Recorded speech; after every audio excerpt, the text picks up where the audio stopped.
Hey guys, so welcome to this amazing channel जिसका नाम है जियो physics. Means to live physics while you are preparing for your exams.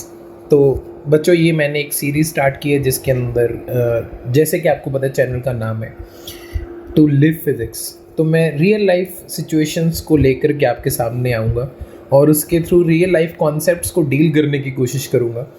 और ठीक है, एजुकेशनल पर्सपेक्टिव से, एग्ज़ाम पर्सपेक्टिव से इम्पॉर्टेंट है, बट साथ में ही आपको रियल लाइफ के अंदर कैसे कॉन्सेप्ट्स का यूज़ हो रहा होगा और कैसे वो आपको रियल लाइफ में हेल्प करेगा, वो भी मैं इन वीडियोज़ के अंदर ध्यान रखूँगा।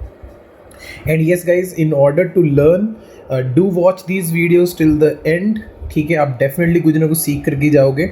और and yes, please like, share and subscribe, that is very much important because वही हमारी मोटिवेशन है। चलिए, तो जैसे कि आपको पता है, अभी रिसेंट टाइम्स के अंदर इंडिया ने ऑपरेशन सिंदूर किया था। ठीक है, अपने नेबरिंग कंट्री के ऊपर अगेंस्ट टेररिज्म उन्होंने उनके टेररिस्ट ठिकानों पे अटैक किया था। तो जिसके डिफेंस में नेबरिंग कंट्री की जो एयरफोर्स थी उन्होंने भी कुछ अटैक किए, और उनके अटैक को रोकने के लिए इंडिया के पास S-400 जो था डिफेंस सिस्टम था। और रिसेंटली उनके एयर चीफ मार्शल से उन्होंने क्लेम किया कि उन्होंने हमारा वो डिफेंस जो सिस्टम है उसको उड़ा दिया, उसको डिस्ट्रॉय कर दिया। तो जब मीडिया के अंदर एक्चुअली में पूछा गया कि आपने कैसे उसको डिस्ट्रॉय किया, तो उनके एयर चीफ मार्शल का कमेंट था because of centre of gravity. तो इसलिए ये जो वीडियो है स्पेशली ऑपरेशन सिंदूर के लिए डेडिकेटेड है।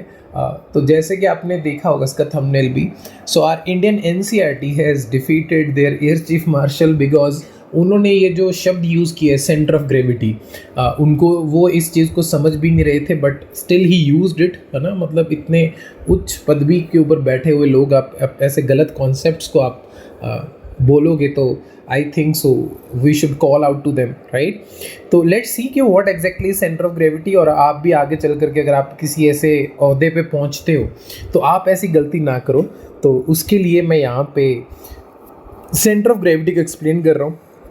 ठीक है, ये जो आप सामने यहाँ पे एक क्लिप देख रहे हो, this is from Indian NCERT, India की NCERT से ये क्लिप है। ठीक है, what is centre of gravity? If r is the position vector of the ith particle of an extended body with respect to its center of gravity, then the torque about the center of gravity due to the force of gravity on the particle is going to be this. The total gravitational torque about the center of gravity is 0. ठीक है, अब ये क्या कहना चाहते हैं? What exactly is the center of gravity? Center of gravity बच्चों एक ऐसा रेफरेंस पॉइंट है, एक ऐसा रेफरेंस पॉइंट है जिसके अबाउट जितने भी पार्टिकल एक सिस्टम के अंदर होंगे, सिस्टम ऑफ पार्टिकल्स, राइट, जितने भी पार्टिकल्स एक सिस्टम के अंदर रहेंगे उन सब के कारण जो टॉर्क रहेगी उस रेफरेंस पॉइंट के about that is going to be zero, and that is called as centre of gravity. For example, मान लीजिए एक सिस्टम है, इसके अंदर लेट्स सपोज 6 पार्टिकल्स हैं, 1 2 3 4 5 6, and let's suppose this G is the centre of gravity. तो ये हमारा रेफरेंस पॉइंट है। तो इस रेफरेंस पॉइंट के अबाउट जो भी वेट यहाँ पे लग रहा होगा, let's suppose M1G, M2G, M3G, M4G, right, M5G, M6G, तो इन सभी वेट का जो टॉर्क आएगा इस पॉइंट के अबाउट, उन सब का वेक्टर समेशन क्या होगा? 0। तो उस रेफरेंस पॉइंट को क्या कहते हैं? सेंटर ऑफ ग्रेविटी कहते हैं। बहुत सिंपल सा डेफिनेशन, कोई पूछे थे what is centre of gravity, तो आपने कहना है कि if we have a system of particles, then it is a reference point about which the net torque because of all the system of particles is going to be 0. जैसे कि मान लीजिए copy है, आप इस कॉपी को यहाँ पे अपनी उंगली के ऊपर बैलेंस करना चाहते हैं, यहाँ पे आपके ऐसे फिंगर है। ठीक है, लेट्स सपोज यहाँ पे एक पार्टिकल, एक छोटा सा आपने पेंसिल रख दी, यहाँ पे एक शार्पनर रख दिया। ठीक है, तो पेंसिल के कारण वेट आ रहा है नीचे की तरफ M1G, शार्पनर के कारण आ रहा है M2G, और इस कॉपी का खुद का वेट है लेट्स सपोज कैपिटल MG। तो आप अगर यहाँ पे अपनी उंगली रखोगे तो वो इस पूरी copy plus pencil plus sharpener को बैलेंस कर देगी। तो ये वो पॉइंट है जहाँ पे इन सबका टॉर्क क्या आ रहा होगा? 0। अगर मैं इस चीज़ को अपना एक्सिस ऑफ रोटेशन बना लूँ तो सभी का जो टॉर्क रहेगा इस पॉइंट के अबाउट 0 रहेगा, क्योंकि जो आपने नॉर्मल रिएक्शन लगाई है प्लस जो कॉपी का खुद का वेट है वो तो एग्जैक्टली इसमें से पास ही कर रहा है। और whenever the line of action of a force passes through a point, okay, passes through x of rotation, the net torque is going to be 0, और यहाँ पे m1g और m2g का टॉर्क आपस में क्या कर देगा, बैलेंस कर देगा। फिर यहाँ पे सबसे बड़ी जो मिसकंसेप्शन जो बच्चों को प्रॉब्लम आती है कि what is the difference between centre of mass and centre of gravity. तो बहुत सिंपल और सरल शब्दों के अंदर मैं यहाँ पे बताना चाहूँगा, सेंटर ऑफ ग्रेविटी क्या है, reference point about which moment of weight is zero. ठीक है, moment of weight is zero, moment means torque, right? And what is center of mass? It is the reference point about which the moment of mass is zero. ठीक है, ये वो reference point है जिसके about moment of mass, but what is moment of mass, mass multiply by perpendicular distance. What is moment of weight, weight multiply by perpendicular distance. उनका जो अगर torque अगर जीरो आती है किसी पॉइंट के about, that is going to be centre of gravity, और किसी पॉइंट के अबाउट अगर मोमेंट ऑफ मास जीरो आता है, that is going to be centre of mass. तो बेसिक डेफिनेशन से कि अगर लेट्स सपोज ये हमारा बच्चों कोई 3 डायमेंशनल बॉडी है, एक कॉन्टिन्यूस बॉडी है, कॉन्टिन्यूस पार्टिकल सिस्टम है, इसके अंदर अगर मैं एक पॉइंट ले लेता हूँ जिसका मास है लेट्स सपोज dm और जिसका वेट है dmg, तो अगर ये इसका पोजीशन वेक्टर है r, तो सेंटर ऑफ ग्रेविटी हम कैसे डिफाइन करते हैं, r into D W. What is D W, that is dm into g divided by integration of D W. Now what is D W, that is weight of that element, that is dm into g। Now what is centre of मास, बस centre of मास के अंदर आपने g का factor नहीं लेना है, तो आपने क्या करना है, r मल्टीप्लाई बाई dm, उसका total integration divided by integration of dm, that is it. तो ये बहुत ही बेसिक डेफिनेशन है। सेंटर ऑफ ग्रेविटी के अंदर आप वेट लेंगे, सेंटर ऑफ मास के अंदर आप सिंपल मास लोगे। चलिए, तो इस चीज़ को समझाने के लिए मैं आपके पास यहाँ पे क्वेश्चन लेकर के आया हूँ। ठीक है, ये स्टेटमेंट जो लिखी हुई है, that is centre of mass and centre of gravity coincides if the acceleration due to gravity is constant, इस डेफिनेशन को भी, इस पॉइंट को भी हम समझेंगे डिटेल में। मैं आपको एक क्वेश्चन करके दिखाता हूँ कि मान लीजिए बच्चों ये हमारी अर्थ है। ठीक है, अर्थ के अंदर मैंने क्या किया, एक मासलेस स्ट्रिंग लिया, दैट इज आइडियल स्ट्रिंग। ठीक है, आइडियल स्ट्रिंग के एक साइड पे मैंने एक मास लगा दिया m और दूसरी साइड पे भी एक मास लगा दिया m। दूसरा जो मास है वो एग्जैक्टली अर्थ के सेंटर तक पहुंच जा रहा है, और जो एक मास है वो अर्थ के एग्जैक्टली सरफेस पे है। दोनों मासेस आइडेंटिकल हैं, और ऑब्वियसली बात है ये जो स्ट्रिंग है it is equivalent to the radius of the earth, the length of the string is equal to the radius of the earth. तो बेसिकली ये एक डिस्क्रीट पार्टिकल सिस्टम मैंने ली है। ठीक है, डिस्क्रीट मतलब जिसके अंदर एक पार्टिकल की लोकेशन दूसरे पार्टिकल की लोकेशन के ऊपर डिपेंड नहीं करती है। अब सेंटर ऑफ मास की डेफिनेशन क्या है, ये आपने थोड़ा बहुत पढ़ रखा होगा, that is YCM is equals to m1y1 plus m2y2 divided by m1 plus m2। ठीक है बच्चों, अब मान लीजिए ये m1 है, इसकी लोकेशन को मैं y1 कह देता हूँ, y1 कोऑर्डिनेट, ये मास m2 है और इसकी लोकेशन को मैं y2 कह देता हूँ। ठीक है, this is 0,0 and this is 0,r, क्योंकि आप r ऊपर जा रहे हो। तो अगर मैं सेंटर ऑफ मास की बात करता हूँ, देखिए बच्चों उसका मास m है, ठीक है, m1, और उसका जो y कोऑर्डिनेट है that is 0, so m into 0, plus दूसरा मास है m और उसका y कोऑर्डिनेट कितना है r, divided bye m plus m, right. तो जिसके कारण हमारे पास जो YCM आ गया, यानी कि सेंटर ऑफ मास की लोकेशन आ गई, दैट विल बी r/2। तो सेंटर ऑफ मास कहीं यहाँ पे लाई कर रहा है एग्जैक्टली r/2 डिस्टेंस पे। बहुत बेसिक डेफिनेशन से हमने इसको लिखा है। अब मैं बात कर लेता हूँ सेंटर ऑफ ग्रेविटी। अगर मैं सेंटर ऑफ ग्रेविटी लेता हूँ तो मैंने बोला था कि बस मास की जगह पे आपने क्या लेना है, weight, that is W1y1 plus W2y2 divide by W1 plus W2। अब बच्चों थोड़ा सा ध्यान से देखिएगा, जो मास सेंटर पे रखा हुआ है उसका वेट क्या होगा, 0। Reason being sir acceleration due to gravity at the centre of earth is 0, तो जिसके कारण बच्चों उसका वेट भी क्या आ गया, 0। तो जिसके कारण आप इसको लिख सकते हो 0 इंटू 0, क्योंकि उसका y कोऑर्डिनेट 0 है, प्लस दूसरा मास देखिए कहाँ पे रखा हुआ है, सरफेस पे, तो उसका weight W2 is going to be m into g plus mg और उसका y कोऑर्डिनेट है r डिवाइडेड बाय, अब जो वेट लिखना है नीचे भी क्या लिखना है, वेट W1, तो mass into acceleration due to gravity at the centre that is 0, plus second mass and acceleration due to gravity at the surface that is जी।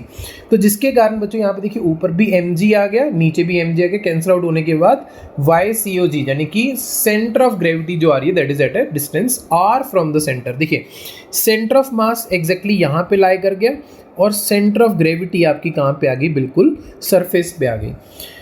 अब ऐसा क्यों हो रहा है, क्योंकि थ्रू आउट जो है gravity acceleration due to gravity क्या हो रही है, चेंज हो रही है। That is why it is being written that centre of mass and centre of gravity coincides if the acceleration due to gravity is constant. अगर वो कांस्टेंट नहीं है तो वो दोनों कोइंसाइड नहीं करेंगे। अभी तक आपने नोइंगली अननोइंगली जितने भी क्वेश्चंस किए होंगे उनके अंदर जो वेट होगा, अगर बॉडी यूनिफॉर्म है तो आप उसके ज्योमेट्रिक सेंटर पे दिखा देते हो क्योंकि that is the centre of मास, और नहीं तो आप हमेशा सेंटर ऑफ मास निकाल करके जो उसका वेट है उस पॉइंट पे दिखाते हो क्योंकि centre of gravity centre of मास के साथ कोइंसाइड कर रही होती है, राइट। अब देखिए ये क्वेश्चन मैंने एक और तरीके से, ये कॉन्सेप्ट एक और तरीके से समझाने की कोशिश की है। बच्चों मान लीजिए हमारी अर्थ है, ठीक है, अर्थ के अंदर हमने एक यूनिफॉर्म रॉड जिसका मास है कैपिटल M उसको इंसर्ट किया है from the surface to the centre of earth. Surface से लेकर के सेंटर तक हमने उस रॉड को रखा है and r is the radius of the अर्थ, ठीक है। अब ये तो हमें पता है कि जिस चीज़ का सेंटर ऑफ मास होगा वो r/2 पे होगा। क्यों r/2 पे होगा? ऑब्वियसली बात है क्योंकि जो हमारी रॉड है वो यूनिफॉर्म है और आपको पता है कि अगर कोई चीज़ यूनिफॉर्म मास डेंसिटी की होती है उसका ज्योमेट्रिक सेंटर इसका सेंटर ऑफ मास रहेगा। तो अगर ये सेंटर है 0,0 तो यहाँ पे देखिए इसका क्या रहेगा, सेंटर ऑफ मास r/2 पे। अब हमने लिखना है centre of gravity. Centre of gravity बच्चे मैंने आपको बताया था कि एक एलिमेंट कट करेंगे, उसका प्रोडक्ट लेंगे उसके वेट के साथ which is going to be the torque और द मोमेंट ऑफ ग्रेविटी, ठीक है, और इस चीज़ का integration, right, divided by total weight, divided by total weight. और ये सब चीज़ कहाँ, किस डेफिनेशन से आए? ये उसी डेफिनेशन से आए कि एक रेफरेंस पॉइंट है जिसके अबाउट नेट टॉर्क क्या होनी चाहिए, 0 होनी चाहिए। चलिए तो अब बच्चों में एलिमेंट देखिए, आपको पता है जो भी रॉड होती है वो बहुत छोटे छोटे एलिमेंट्स ऐसे छोटी छोटी डिब्बियों की बनी होती है, ठीक है। आपने नोकिया की गेम के अंदर वो सांप सीढ़ी वाले वो गेम देखी होगी, डिब्बी खाता रहता है, सांप बड़ा होता रहता है, डिब्बी खाता रहता है, सांप बड़ा होता रहता है। तो मैंने क्या किया, सेंटर से x डिस्टेंस पे जा करके dx थिकनेस की एक छोटी सी डिब्बी कट कर ली। अब इस डिब्बी का मैं क्या डिफाइन करता हूँ, मास डिफाइन करता हूँ। अब वो हमने कैसे डिफाइन किया है, through unitary method. Unitary method क्या कहता है कि अगर r लेंथ है रॉड की तो मास m है, 1 यूनिट है तो m/r, और अगर लेंथ dx है तो उसका मास क्या आ जाएगा, m/r इंटू dx, जो कि मैंने यहाँ पे डिस्प्लेस कर रखा है। अब बच्चों हमने लिखना है उसका वेट। वेट क्या होगा, dm, that is mass into acceleration due to gravity. और ये आपको पता है कि अगर बच्चों ये हमारी अर्थ है तो अर्थ के सेंटर से अगर आप x डिस्टेंस पे जाते हो तो जो centre of gravitation acceleration due to gravity उसका एक्सप्रेशन क्या होता है, g dash is equal to g into x/r, where x is the radial distance from the centre and r is the radius of the earth. और you can also write it as gm/r cube into X, जिसको आप simplify करके gm/r square into x/r लिखते हो। और what is this gm/r square, that is acceleration due to gravity at the surface, जो earth के surface पे acceleration due to gravity, that is gm/r square. अब हम बच्चों इससे लिखना चाहते हैं वेट, तो weight is equal to mass that is dm into acceleration due to gravity. तो मास क्या आ गया, m/r into dx, and acceleration due to gravity क्या आ गई, g इंटू x/r। तो वेट के लिए बच्चों दोनों को मल्टीप्लाई कर देंगे, तो weight is equal to m/r square gx dx। अब सेंटर ऑफ ग्रेविटी की डेफिनेशन पे चलते हैं, which is weight multiply by the, किसका वेट, एलिमेंट का वेट, मल्टीप्लाई बाय उसकी लोकेशन और the position vector of that element, divided by total weight, यानी कि उस एलिमेंट का वेट लिखेंगे, फिर उसको हम क्या कर देंगे, इंटीग्रेट। चलिए सबसे पहले यहाँ पे बच्चों dw का वैल्यू रखते हैं, जो हम ऑलरेडी देखिए dw यहाँ पे कैलकुलेट कर चुके हैं, which is m/r square into gx dx। तो चलिए m/r square into gx dx, that is weight, और ये रही उसका पोजीशन। अब इसमें वेरिएबल कौन है बच्चों, x, और रॉड कहाँ से कहाँ तक जा रही है, रॉड अर्थ के सेंटर से अर्थ के सरफेस तक जा रही है, जिसकी दूरी exactly equal to the radius of the earth. तो इसलिए इसको क्या आ जाएगा, x इक्वल टू 0 से x इक्वल टू r, ठीक है।